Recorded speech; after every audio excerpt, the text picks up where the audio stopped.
Have you ever been locked into something so completely absorbed that an hour felt like 5 minutes? The noise disappeared, the to-do list faded, and it was just you and the work where every decision felt automatic and every move just felt right. And you weren't just doing the thing, you were the thing. That's not a myth, and that's not luck. That's not reserved for elite athletes or concert pianists. That's what we call the flow. And today, we're going in.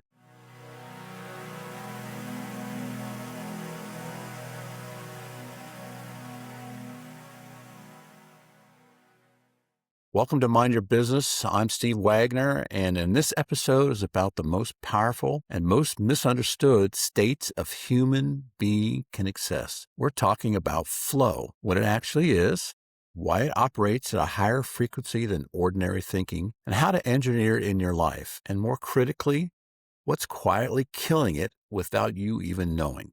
So let's start with the science, because this isn't woohoo, this is actually neuroscience. In the 1970s, an Hungarian-American psychologist named Mihaly Csikszentmihalyi, and yes, it took me time to practice that and get it done, began studying what he called optimal experience. He interviewed thousands of surgeons, artists, chess grandmasters, rock climbers, and factory workers and kept hearing the same description: a state of total absorption, effortless effort, where self-consciousness disappeared and performance peaked.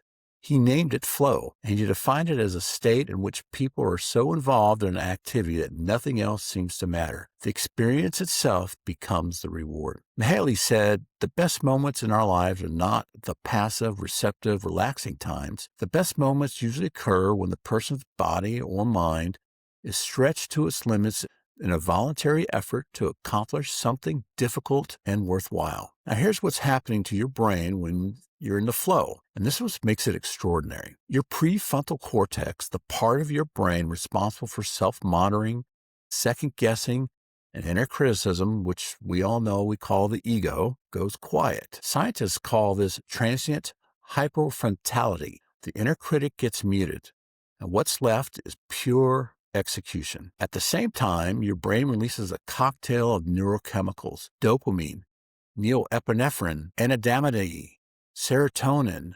endorphins, all at once. This is the only state in which all five of these peak performance chemicals fire simultaneously. Flow isn't just productive, it's neurochemically euphoric, and it's actually available to you. Now, I want to go a level deeper, because flow isn't just a psychological construct, it's an energetic one. Think about the spectrum of human states. At the bottom, we have apathy, fear, guilt, shame. Those are the low-frequency states. They contract you. They pull you inward in a destructive way. Move up the spectrum and you find courage, willingness, acceptance, and reason. These are functional states, but still largely ego-driven. Now, if we keep going, you'll drive into the flow. And above that, love, joy, peace, and enlightenment. Flow sits at the doorway of the upper register. It's where the ego stops running the show and when you stop performing your life and start living it. It's what the mystics pointed to, what the athletes call the zone, and what Paul described when he said he could do all things, not through grinding, but through Christ who strengthened him. In Philippians chapter 4, verse 13, it says, "I could do all things through Christ who strengthens me." That verse has been weaponized into a sports poster, but read it slowly. It's not about willpower. It's about accessing a source beyond yourself, a state of alignment so complete that effort becomes ease. That is flow. That's higher vibration operating through you. And here's what you need to know. Flow is not the exception. It was designed to be the standard. Okay, so how do we get there? Because flow just doesn't happen, at least not reliably, but it can be engineered. Mihaly and the modern flow researchers have identified specific conditions that reliably trigger the state. So let's walk through. Trigger number one, the challenge skill sweet spot. Flow lives in the gap between boredom and anxiety. If the task is too easy, your brain disengages. If it's too hard, you panic. But when the challenge is about 4% above your current skill level, Not too easy, but not impossible. Your brain locks in. This is why a good golfer can enter a flow on the back nine but get bored punting on a beginner course. This is why you did your best work when the deadline was real, the stakes were high, and you actually had the skills to meet it. Find that edge and then stay on that edge. Trigger number 2, clear goals and immediate feedback. Flow requires clarity. You cannot enter the zone if you don't know where the zone is. Before you begin any deep work session, write it down specifically. What done looks like. Not work on the proposal. Draft the executive summary section. 3 paragraphs, clear outcome. Then build in feedback. In sports, feedback is immediate. The ball goes in or it doesn't. In business, you have to engineer it. Use a timer. Track words written.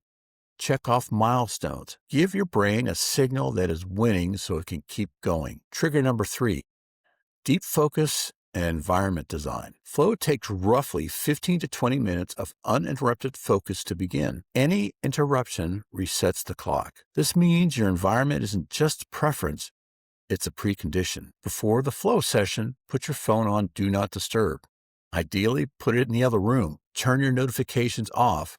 All of them. Choose ambient music or silence. Set a defined start and end time. Protect it like a meeting you cannot cancel, because it's actually a meeting with your higher self. Trigger number 4, physical preparation and ritual. Your body and mind are not separate systems. Flow is easier to access when you're primed the nervous system.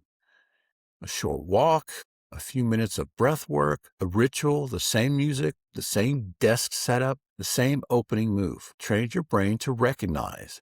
This is when we go deep. Elite athletes have the same pre-game rituals for a reason. Build yours. Every 5 minutes of intentional preparation shifts your neurochemistry before you've written a single word or made a single decision. Even 5 minutes of intentional preparation shifts your neurochemistry before you've written a single word or made a single decision. Trigger number 5, intrinsic motivation and meaning. Flow is almost impossible to force in work you generally don't care about. The closer your work is to your deeper purpose, your why, the more accessible the flow becomes. This is why the person who's just doing a job rarely enters flow, while the craftsman who loves their craft loses hours in it. That doesn't mean you can only do work you love, but it means you have to find love inside the work. Connect the task to the mission. Connect the discipline to the vision. When meaning is present, flow follows. Flow is the doorway between effort and effortlessness, but you have to build the door. Now, let's talk about the enemies of flow. We need to talk about what's actually standing between you and flow. And I want you to hear this clearly, because most people never achieve consistent flow, not because they lack the skill or the passion, because they are unknowingly feed the enemies of it every single day. Enemy number 1, multitasking, the biggest lie of productivity. Let's start here, because multitasking doesn't just make you less productive, it makes flow neurologically impossible. Here's the truth.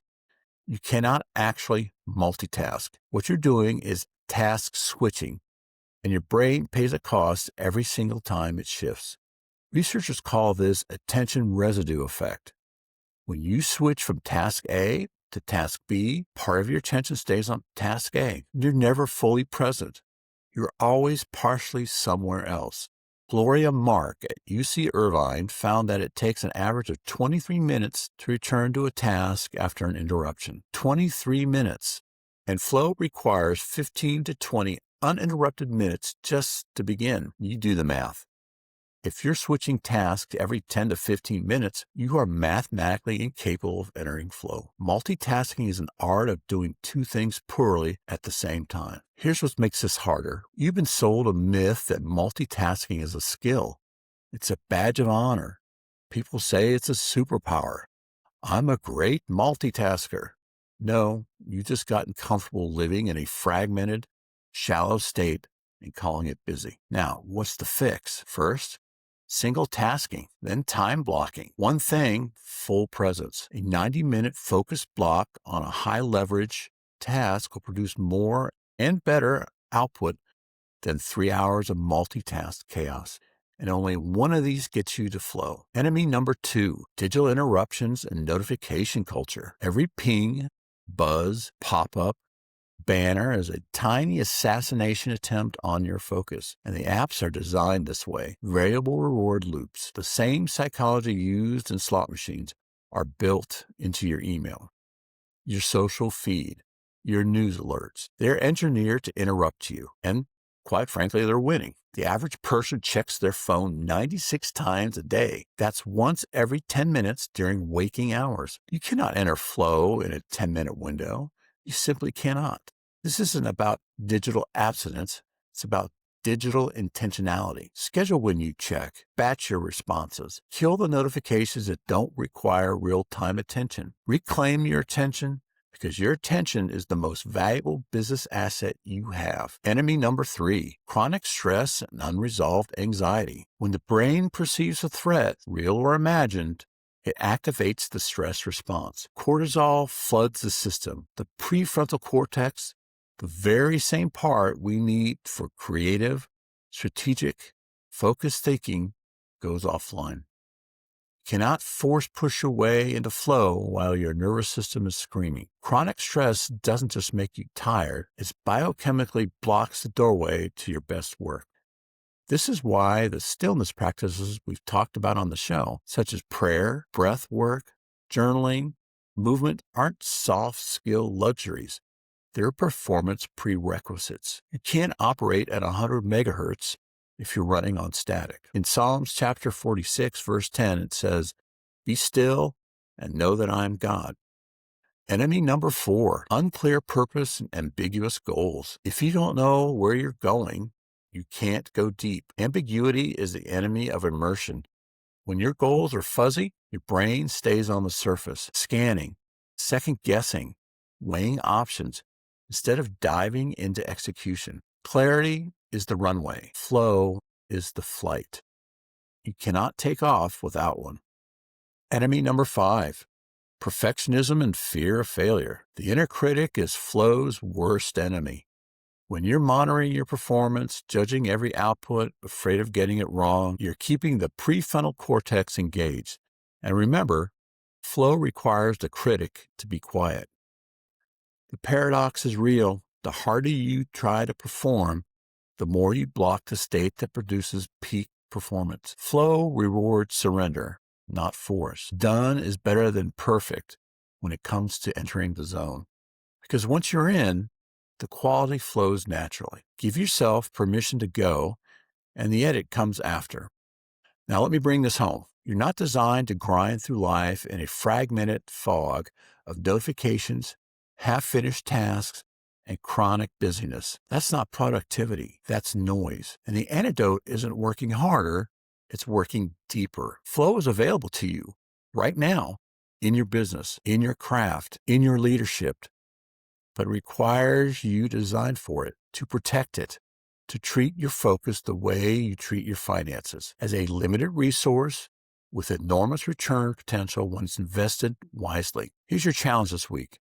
Pick one task, just one, that matters, one that is slightly outside your comfort zone but inside your capability. Block 90 minutes, close off everything else. Silence the phone and go in. You might not hit the flow the first time, but you'll get closer. And every time you practice the conditions, you train your brain to go there faster and stay there longer. The zone isn't somewhere you go, it's somewhere you prepare to arrive. I'll leave you with this from Colossians. A reminder that the standard isn't just productivity, it's excellence in alignment with something greater than the task itself. In Colossians chapter 3, verse 23, it says, "Whatever you do, work with all your heart as you're working for the Lord, not for human masters." Do the work, do it fully, and do it in the flow. I'm Steve Wagner, and this is Mind Your Business. And until next time, lead well and keep your mindset strong.